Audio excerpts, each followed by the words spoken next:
ये अच्छी बात है। इस तरह आदमी की इज्जत नफ्स मजरू नहीं होती। दुनिया में इज्जत नफ्स का सबसे बड़ा दुश्मन उधार है। जो लोग उधार लेते हैं, चाहे वो मालियाती इदारों से हो या किसी प्राइवेट शख्स से, वो किसी न किसी लम्हे इज्जत नफ्स गंवा बैठते हैं। इसलिए मेरा ये मोटो है कि भूखे सो जाओ लेकिन उधार ना लो। टाइगर ने कहा। लेकिन ये बड़ी बड़ी सनतें, इदारे और कारोबारी अफराद जो मालियाती इदारों से उधार लेते हैं और कामयाबी से काम कर रहे हैं, उनका क्या होगा? जोतन ने हैरत भरे लहजे में कहा। मैं पैदावारी मकासद के लिए उधार लेने के खिलाफ नहीं हूँ, सिर्फ जाती आसाइश के लिए उधार लेने के खिलाफ हूँ। अब अगर तुमने किसी मालियाती इदारे से उधार लेकर कोई क्लब खोला होता या कोई कारोबार किया होता तो तुम इस कारोबार से होने वाली कमाई से आसानी से उधार उतार सकते थे। लेकिन जो कर्जा गैर पैदावारी मकासद के लिए हो, वो हमेशा आदमी की इज्जत नफ्स को मजरू करता है। टाइगर ने कहा। तुम तो फिलोसोफर हो टाइगर, तुमने मेरी आंखें खोल दी हैं। जोतन ने कहा तो टाइगर बेख्तियार हंस पड़ा। अगर बात तुम्हारी समझ में आ गई है तो मेरे लिए यही काफी है। बहरहाल अब मुझे इजाजत दो, मैं किसी होटल में जाकर कुछ देर आराम करना चाहता हूँ। टाइगर ने कहा। अरे हाँ, एक खास बात तो करना मैं भूल ही गया। सुनो, कर्नल लॉज और उसके ग्रुप के बारे में अगर तुम्हें तफसीली मालूमात मिल सकती हैं तो वो एक औरत है, लेडी स्टेन। लेडी स्टेन को तुम बूढ़ी ना समझ लेना, वो खानदानी तौर पर लेडी है। वैसे उसकी उम्र 23-35 के दरमियान होगी। कर्नल लॉज और लेडी स्टेन एक दूसरे के बहुत गहरे दोस्त हैं और कहा जाता है कि कर्नल लॉज की कोई बात लेडी स्टेन से छुपी हुई नहीं है और जल्द ही वो शादी करने वाले हैं। जोतन ने कहा। ये लेडी स्टेन कहाँ रहती है? टाइगर ने पूछा। प्रिंस कॉलोनी में उसका शानदार पैलेस है, स्टेन पैलेस, और सिर्फ नाम की हद तक नहीं, हकीकत में वो इमारत महल है, शानदार महल। लेडी स्टेन बेहद दौलतमंद खातून है और साथ साथ बेहद खूबसूरत भी है। कर्नल लॉज दुनिया का यकीनन खुशकिस्मत तरीन इंसान है कि इस कदर दौलतमंद, खूबसूरत और जवान औरत उसके फ्रेंड है और वो दोनों शादी करने वाले हैं। जोतन ने मुसलसल बोलते हुए कहा। तुम्हें कैसे मालूम हुआ इस बारे में? टाइगर ने पूछा। मेरा एक दोस्त लेडी स्टेन के पैलेस में काम करता है, वो अक्सर इस बारे में मुझे बताता रहता है। जोतन ने जवाब दिया। क्या इन दोनों की मुलाकात सिर्फ पैलेस में ही होती है या बाहर भी ये मिलते रहते हैं? टाइगर ने पूछा। इस बारे में मुझे मालूम नहीं है, वैसे मैंने कभी अपने क्लब में इन दोनों को नहीं देखा। जोतन ने जवाब दिया। तुमने मुझे लेडी स्टेन की टिप दी है, वो मुझे कैसे बताएगी, और वो भी अपने फ्रेंड के राज? टाइगर ने कहा। ये तुम्हारा काम है, मेरे जहन में जो बात आई है वो मैंने बता दी। जोतन ने कांधे उचकाते हुए कहा। ओके, बेहद शुक्रिया, फिर मुलाकात होगी, अब इजाजत। टाइगर ने उठते हुए कहा तो जोतन उसे फाटक तक छोड़ने आया। टाइगर को अगले चौक तक पैदल जाना पड़ा और फिर उसे एक खाली टैक्सी मिल गई। मैंने प्रिंस कॉलोनी में लेडी स्टेन पैलेस की बड़ी तारीफ सुनी है, मैं उसे बाहर से देखना चाहता हूँ। इसके बाद तुम मुझे स्क्वायर होटल छोड़ देना। टाइगर ने टैक्सी ड्राइवर से कहा। यस सर, टैक्सी ड्राइवर ने जवाब दिया और टैक्सी आगे बढ़ा दी और फिर तकरीबन 1 घंटे बाद वो होटल स्क्वायर पहुंच गया, जहां उसे आसानी से कमरा मिल गया। स्टेन पैलेस वाकई शानदार महल था, किसी कदीम किले की तरह। टाइगर कमरे में कुर्सी पर बैठा उस लेडी स्टेन से मालूमात हासिल करने के बारे में सोच रहा था, लेकिन कोई तरकीब उसकी समझ में ना आ रही थी। उसके पास ज्यादा वक्त भी ना था कि वो कोई तवील तरीक़ाकार इख्तियार करता, इसलिए उसके जहन में बेशुमार तरकीबें आ रही थी। लेकिन फिर अचानक एक ख्याल बिजली के कोंदे की तरह उसके जहन में आया और वो बेख्तियार उछल पड़ा।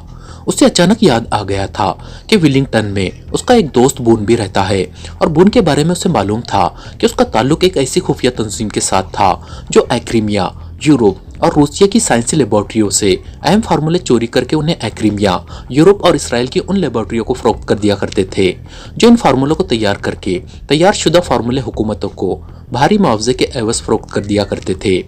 ये तंजीम भी इंतहाई तरबियत याफ्ता और तेज तर्रार एजेंटों पर मुश्तमिल थी और इसका नाम फास्ट ट्रैक था और बून फास्ट ट्रैक के एशियाई सेक्शन का इंचार्ज था।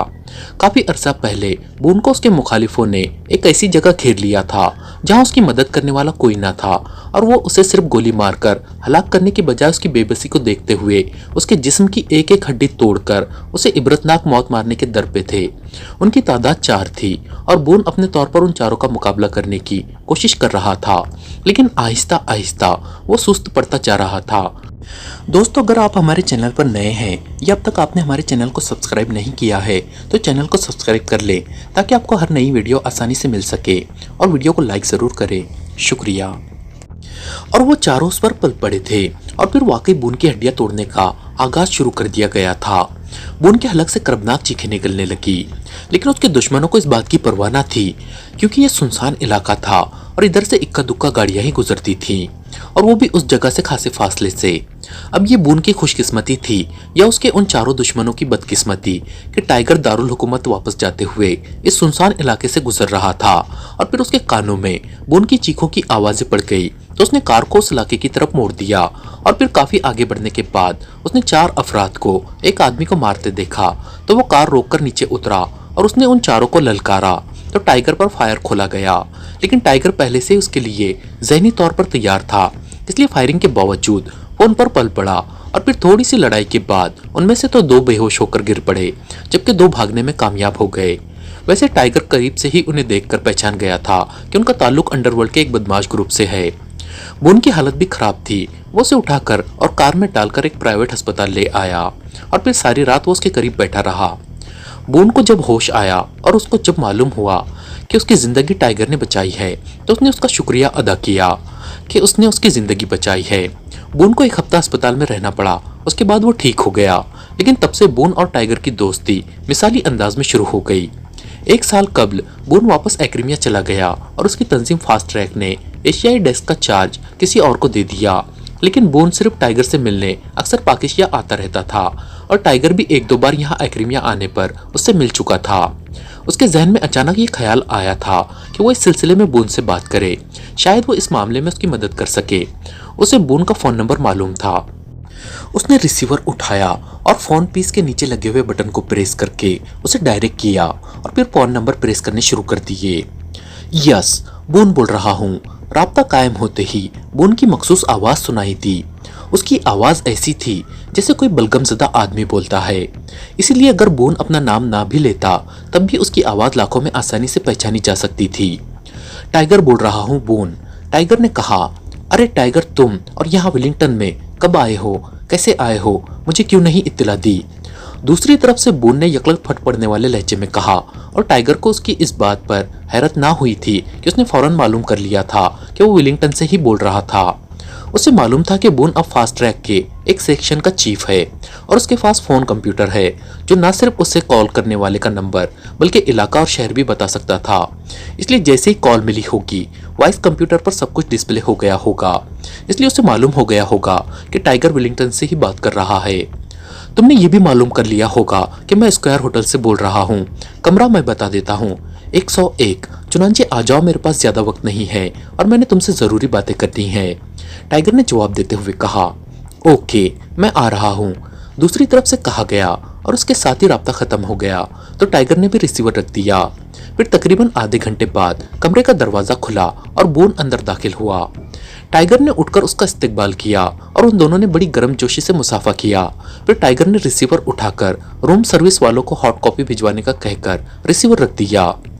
क्या बात है टाइगर, तुम्हारे चेहरे पर परेशानी के तासुरात हैं और तुमने पहले कभी इस अंदाज में मुझसे बात नहीं की, क्या हुआ है? बून ने कहा तो टाइगर बेख्तियार हंस पड़ा। इस कदर परेशान होने की जरूरत नहीं है, अलबत्ता एक बात का हलफ तुम्हें देना होगा कि मैं जो कुछ तुम्हें बताऊंगा तुम उसे लीक आउट नहीं करोगे, और अगर तुम मेरी मदद कर सको तो करना, वरना साफ इनकार कर देना। मेरे पास वक्त नहीं है, इसलिए साफ जवाब देने से मेरा वक्त बच जाएगा। टाइगर ने कहा, अरे तुम बताओ तो सही कि सिलसिला क्या है। मैं तो चाहता हूँ कि तुम्हारा कोई काम कर सकूं, ये तो मेरी जिंदगी की सबसे बड़ी ख्वाहिश है। बून ने बड़े खुलूस भरे लहजे में कहा, यहाँ एक खुफिया तंजीम है एंजल्स, जिसका कोड नाम सुपर 3 है। उसका चीफ पहले एक्रीमिया की सरकारी एजेंसी ब्लैक एजेंसी और रेड एजेंसी का भी बड़ा मशहूर एजेंट रहा है। क्या तुम्हें इसके बारे में इल्म है? टाइगर ने कहा तो बून के चेहरे पर गहरी संजीदगी पहलती चली गई। मैं जानता हूँ ये इंतहाई खतरनाक तंजीम है, तुम्हारा इससे क्या सिलसिला पैदा हो गया है? बून ने तेज लहजे में कहा, तुम इस बारे में क्या जानते हो? टाइगर ने उसके सवाल को नजरअंदाज करते हुए पूछा। मैंने सिर्फ उनके बारे में सुना हुआ है, बून ने नजरें चुराते हुए कहा तो टाइगर बेख्तियार हंस पड़ा। तुम हंसे क्यों हो? बून ने मुंह बनाते हुए कहा, मैंने तुम्हें पहले ही कहा था कि तुम ना बताना चाहो तो बेशक साफ जवाब दे देना, लेकिन तुमने तो गलत बयानी शुरू कर दी। तुम्हारा अंदाज बता रहा है कि तुम इस बारे में बहुत कुछ जानते हो, लेकिन मैंने तुम पर कोई जबर तो नहीं किया मुझे मालूम है कि ये लोग इंतहाई मुनज्जम और खतरनाक हैं और मैंने तो पाकिस्तान वापस चले जाना है, जबकि तुमने यहीं रहना है। तुमने यही सोचकर जवाब दिया है, तो फिर ऐसा करो कि मैं जो कुछ भी तुम्हें बताऊं तो सिर्फ सर हिलाकर उसकी तस्दीक या तरदीद करते जाओ। इस तरह तुम अपनी जबान से कुछ नहीं बताओगे। टाइगर ने मुसलसल बोलते हुए कहा तो बून के चेहरे पर शर्मिंदगी के तासुरात उभर आए। तो सुनो, कर्नल लॉज क्रिस्टाइन एवेन्यू पर वाक़ क्वीन बिल्डिंग में आता जाता रहता है। उसकी दोस्ती लेडी स्टेन से है जो प्रिंस कॉलोनी स्टेन पैलेस में रहती है और वो दोनों अनकरीब शादी करने वाले हैं। उसका फ़ोन नंबर ये है, टाइगर ने कहा और साथ ही फ़ोन नंबर बता दिया। बून की आंखें इस तरह पटी जा रही थी जैसे वो स्प्रिंग की तरह खुल रही हो। ये सब कुछ तुम्हें किसने बताया है? ये तो उनका टॉप सीक्रेट है, बून ने इंतहाई हैरत भरे लहजे में कहा। इसे छोड़ो कि ये मुझे किसने बताया है और किसने नहीं, तुम सिर्फ ये बताओ कि क्या ये सब दुरुस्त है या नहीं। टाइगर ने कहा, हाँ 100% दुरुस्त है। इस बार बून ने एक तवील सांस लेते हुए कहा, शुक्रिया। जिस तरह ये मालूम किया है इसी तरह बाकी भी मालूम कर लूंगा। टाइगर ने कहा, सुनो, तुम मारे जाओगे। विलिंगटन में इस तंजीम का जाल फैला हुआ है। इन्हें विलिंगटन में उड़ती हुई मक्खी का भी इल्म होता है। तुमने जिस पार्टी से ये काम लिया है उसे इनकार कर दो, वरना मैं दुरुस्त कह रहा हूँ कि तुम मारे जाओगे। ये तुम्हारे तस्वुर से भी ज्यादा खतरनाक और शफाक लोग हैं। बून ने कहा, मैंने कोई अमली कदम नहीं उठाना, सिर्फ मालूमात हासिल करके वापस चले जाना है और ये मेरी फितरत है कि जो काम मैं एक बार ले लूं फिर उसमें खाली वापसी का लफ्ज शामिल नहीं हो सकता। या तो मेरी जान चली जाएगी या फिर मैं मालूमात हासिल करके ही वापस जाऊंगा। टाइगर ने कहा, मुझे तुम्हारी फितरत का इल्म है। तुम वाकई इस मामले में जिद्दी और हट दर्म हो और मैं नहीं चाहता कि तुम हलाक कर दिए जाओ। इसलिए तुम ऐसा करो कि यहाँ से खामोशी से निकलो और सेंट्रल फॉर इन पहुंच जाओ। मैं भी वहां पहुंच जाऊंगा, फिर तफसील से बात होगी। यह मामला चेक भी किए जा सकते हैं क्योंकि विलिंगटन के अक्सर होटल, क्लब और जुए खानों में इनकी मशीनी चेकिंग का निजाम कायम है। कैमरे भी और इंतहाई ताकतवर डिक्टाफोन भी। बून ने जवाब देते हुए कहा, तुम बेफिक्र होकर बात करो, ये कमरा महफूज है। मैंने स्पेशल चेकर से पहले से अच्छी तरह चेक कर लिया है, वरना मैं खुद तुमसे ज्यादा मोहतात रहने का आदी हूँ। टाइगर ने जवाब दिया, लेकिन मैं एक शर्त पर सब कुछ बताऊंगा कि तुम ये सब कुछ मालूम करने के बाद वापस चले जाओगे और उनके खिलाफ कोई अमली कदम नहीं उठाओगे। बून ने कहा, क्या तुम्हें उनके बारे में सब कुछ मालूम है? टाइगर ने कदरे हैरत भरे लहजे में कहा, हाँ, इसलिए कि कर्नल लॉज की पर्सनल सेक्रेटरी एशली मेरी ना सिर्फ कजिन है बल्कि मेरी गर्लफ्रेंड भी है और हम दोनों अनकरीब शादी करने वाले हैं। एशली ने मेरे बारे में कर्नल लॉज को सब कुछ बता दिया तो कर्नल लॉज ने मेरे बारे में तफसीली इंक्वायरी कराने के बाद मुझे क्लियर कर दिया और एशली को इजाज़त दे दी कि वो मुझसे मिल सकती है। और चूंकि तुम्हें मालूम है कि हम जिस फील्ड में काम करते हैं हमारे अंदर तजस्सुस का मादा आम लोगों से ज़्यादा होता है, इसलिए मैंने अपने तौर पर कर्नल लॉज और उसके सेटअप के बारे में मालूमात हासिल की और फिर इन मालूमात की तस्दीक एशली ने कर दी। क्योंकि कर्नल लॉज की पर्सनल सेक्रेटरी होने की वजह से उसे इन बातों का भी इल्म है जो शायद कर्नल लॉज के मातहतों को भी नहीं होगा। अभी तुमने जो कुछ बताया है ये भी उनका टॉप सीक्रेट है, इसलिए तो मैं बेहद हैरान हुआ था। बून ने तफसील से बात करते हुए कहा, ओके, फिर जो कुछ तुम जानते हो वो बता दो। टाइगर ने मुस्कुराते हुए कहा तो बून ने इसे तफसील से बताना शुरू कर दिया। टाइगर ने दरमियान में कोई सवाल न किया और खामोशी से बैठा सुनता रहा। बस ये है उनके बारे में सारी तफसील। बून ने आखिर में एक तवील सांस लेते हुए कहा, तुम्हारे बकौल कर्नल लॉज का असल ऑफिस क्वीन बिल्डिंग के तहखानों में है। टाइगर ने कहा, हाँ, लेकिन उसके अंदर जाने के कई रास्ते हैं और उसके साथ साथ अंदर जाने के कोड भी हर रोज नए होते हैं। पूरे महीने के कोड फिक्स हैं जिनका इल्म या तो कर्नल लॉज को है या एशली को। बून ने जवाब दिया, एशली कहाँ रहती है? टाइगर ने पूछा तो बून बेख्तियार चौंक पड़ा। तुम क्यों पूछ रहे हो? क्या तुमको मुझ पर यकीन नहीं है? बून ने कदरे गुस्सीले लहजे में कहा, तुम खौमखा बदजन हो गए हो। चलो कर्नल लॉज की रिहाइशगाह के बारे में बता दो।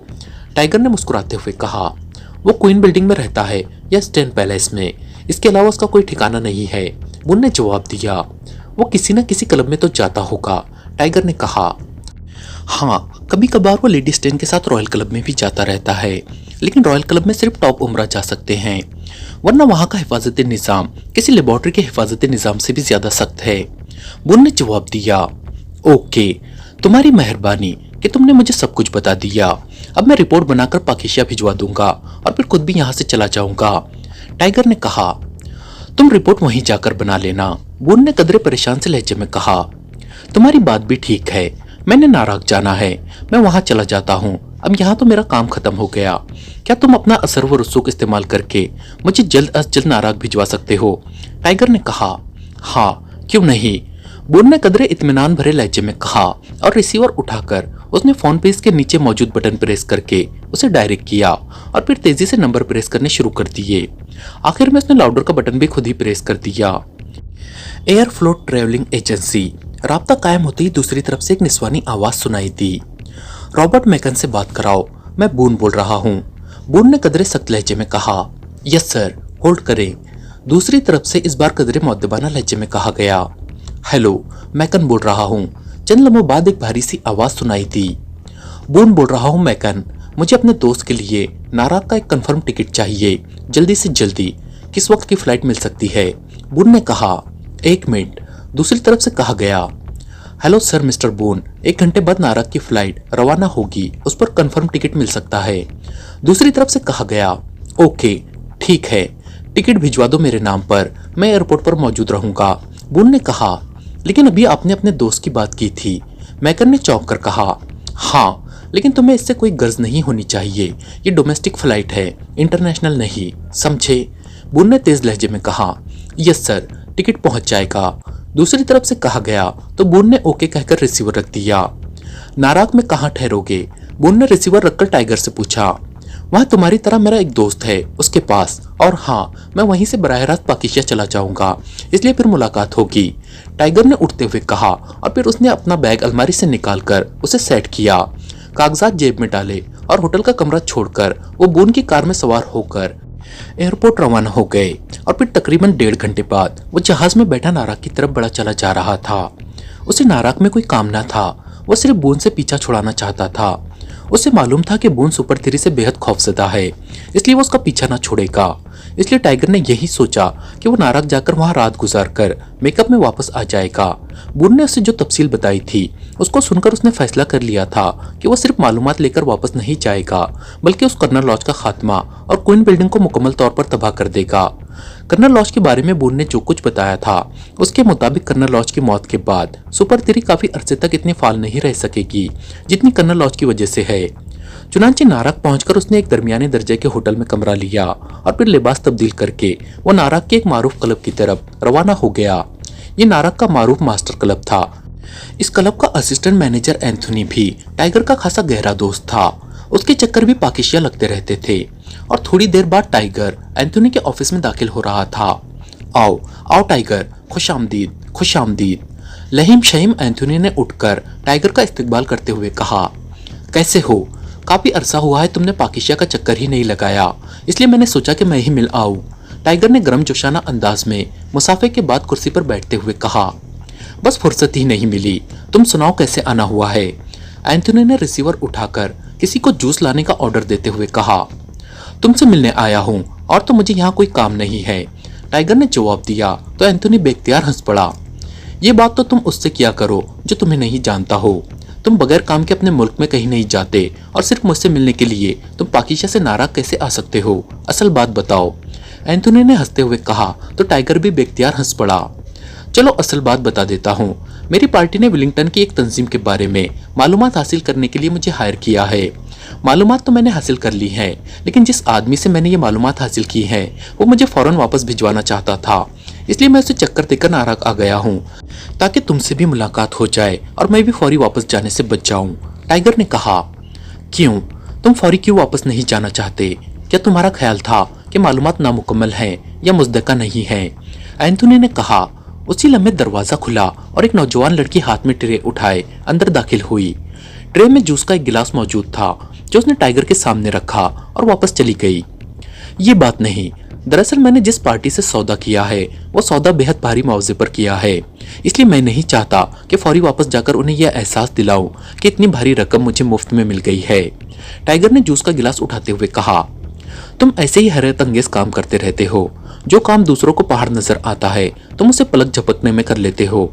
न जाने तुम्हारे पास क्या जादू है, एंथोनी ने मुस्कुराते हुए कहा। मैं किसी को धोखा नहीं देता, असल बात यह है, टाइगर ने जूस का घूंट लेते हुए कहा तो एंथोनी ने इस बात में सर हिला दिया। वैसे क्या तुम मुझे बताओगे कि तुम्हारा काम क्या था? क्या किसी को ट्रेस करना था? क्योंकि मुझे मालूम है कि तुम ट्रेसिंग के माहिर हो। एंथोनी ने चंद लम्हों की खामोशी के बाद कहा तो टाइगर बेख्तियार हंस पड़ा। हाँ, ऐसा ही समझ लो, लेकिन बेहतर है कि तुम ना ही पूछो, वरना हो सकता है कि तुम खौफजदा हो जाओ।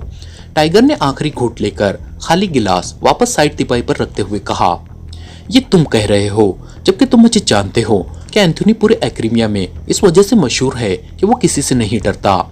एंथोनी ने मुंह बनाते हुए कहा, अच्छा, पहले ये बताओ कि एंजल्स, जिसका कोड नाम सुपर थ्री है, के बारे में कुछ जानते हो? टाइगर ने कहा, जिसका चीफ कर्नल लॉज है। एंथोनी ने कहा तो टाइगर ने इस बात में सर हिला दिया। हाँ, लेकिन तुम इस बारे में क्या मालूम करना चाहते हो? ये तो सरकारी एजेंसी है और यहूदियों की मरकजी तंजीम समझ लो। एंथोनी ने कहा, तुम्हारी बात दुरुस्त है। तुम्हें मालूम है कि मैं इमरान साहब का शागिर्द हूँ और इमरान साहब पाकिस्तान सीक्रेट सर्विस के लिए काम करते हैं। यहूदी बहरे ओकियानूस में एक जजीरे में एक लेबोरेटरी में एक ऐसा हथियार तैयार कर रहे हैं जिससे वो पाकिस्तान को पहले और बाकी मुस्लिम ममालिक को बाद में मुकम्मल तौर पर तबाह कर सकेंगे। और सुपर थ्री इमरान साहब और पाकिस्तान सीक्रेट सर्विस का रास्ता रोकने के लिए इसराइल के सदर की तरफ से हायर की गई है। टाइगर ने कहा, तो फिर तुम क्या चाहते हो? एंथोनी ने कहा, कुछ नहीं, मुझे तो सिर्फ मालूमात इकट्ठी करने के लिए भिजवाया गया है। अलबत्ता कल नए मेकअप में वापस वेलिंगटन जाऊंगा और उस कर्नल लॉज से मुलाकात करने की कोशिश करूंगा। टाइगर ने कहा तो एंथोनी एक बार फिर हंस पड़ा। क्यों मुझे चक्कर दे रहे हो? तुम चाहते हो कि वेलिंगटन जाकर इस कर्नल लॉज का खात्मा कर दो ताकि तुम्हारा बॉस इमरान तुम्हारे इस कारनामे पर खुश हो सके। लेकिन इसके लिए तुम्हें वापस जाने की जरूरत नहीं है, क्योंकि कर्नल लॉज यहाँ नाराक में मौजूद है और अभी एक हफ्ते तक वो यहीं रहेगा। एंथोनी ने कहा, अच्छा, ये नई बात है कि उसकी खुशबू मुझे खौमाखा यहाँ घसीट लाई है। कहाँ है वो? टाइगर ने मुस्कुराते हुए कहा, ब्रिजवे फ्लैट्स में फ्लैट नंबर 218 में। ये फ्लैट उसका जाती है। एंथोनी ने जवाब दिया। तुम्हें कैसे मालूम हुआ है? टाइगर ने हैरत भरे लहजे में कहा, कर्नल लॉज मास्टर क्लब पर एतमाद करता है, इसलिए उसे हर चीज की सप्लाई मास्टर क्लब के जरिए होती है और उसे हम टॉप सीक्रेट रखते हैं। लेकिन तुम अच्छे दोस्त हो, इसलिए मैंने तुम्हें बता दिया है ताकि तुम फौरी वापस जाकर परेशान ना होते फिरो। एंथोनी ने कहा, क्या वो अकेला रह रहा है वहाँ? टाइगर ने पूछा। नहीं, लेडी स्टेन उसके साथ है, लेकिन उसने मेकअप किया हुआ है ताकि किसी को ये मालूम ना हो सके कि लेडी स्टेन एक मामूली से फ्लैट में रह रही है। एंथोनी ने जवाब देते हुए कहा, ठीक है, फिर मैं वापस पाकिस्तान चला जाता हूँ। अब एक हफ्ता कौन इंतजार करे? टाइगर ने कहा और एंथोनी ने इस बात में सर हिला दिया। थोड़ी देर बाद टाइगर ने एंथोनी से इजाजत ली और मास्टर क्लब से बाहर आ गया और टैक्सी लेकर वो वापस अपने उस होटल की तरफ बढ़ गया जहाँ उसने कमरा लिया था। कर्नल लॉज से यही दो दो हाथ कर लिए जाए तो बेहतर है। टाइगर ने कमरे में पहुंचकर वॉशरूम की तरफ बढ़ते हुए बड़बड़ाकर कहा, लेकिन अचानक उसके जिस्म को जैसे झटका सा लगा और वो रुक गया। क्या मतलब? एंथोनी ने इतनी आसानी से ये सब कुछ कैसे बता दिया? क्या वो भी सुपर थ्री का आदमी तो नहीं है? टाइगर को अचानक ख्याल आया और फिर जैसे उसके जहन में फिल्म से चल पड़ी। एंथोनी की बातें, उसके चेहरे के तासुरात, उसकी सारी गुफ्तगू, ये सब कुछ उसकी आंखों के सामने आ गया तो उसने इस अंदाज में सर हिला दिया जैसे वो बात की तह तक पहुंच गया हो।